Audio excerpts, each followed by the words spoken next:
Hey everyone, Rizza here and welcome back to the channel.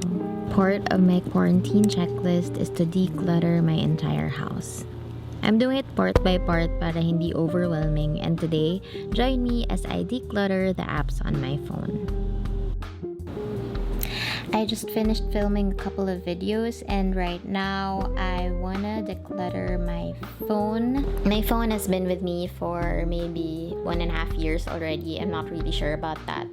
But after a while, I accumulated a lot of apps na hindi ko na pala talaga ginagamit, and I think ito na yung time to declutter my phone. So, I will be doing it Marie Kondo style.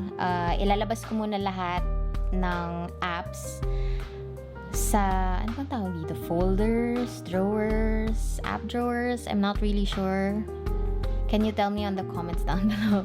So, yun. Ilalabas ko muna lahat ng apps so that I can see each and every one of them. And then, I'll take out yung mga hindi ko na nagagamit or yung mga apps na pwede ko namang makita on my desktop or on my iPad.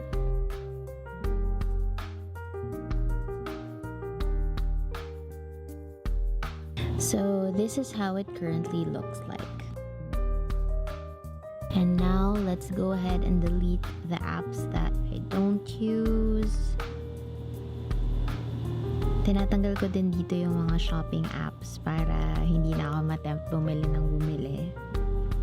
Pati yung mga camera, photo, and video apps na hindi ko rin naman ginagamit.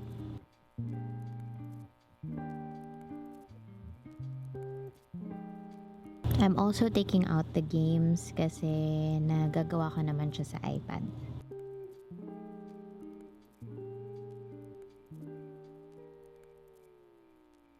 Ngayon naman, ipagsasama-sama ko siya by category.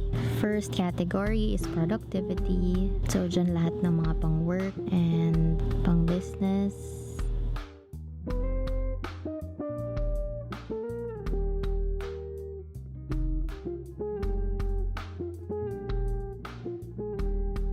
Next category is money, so that's where banks are and mga expense apps.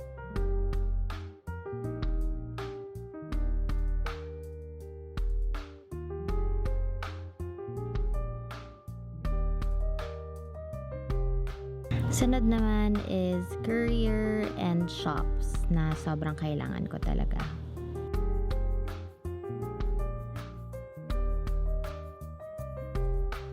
And last but not the least, social. Thank you so much for joining me as I declutter my phone, and I will see you on the next one. Bye!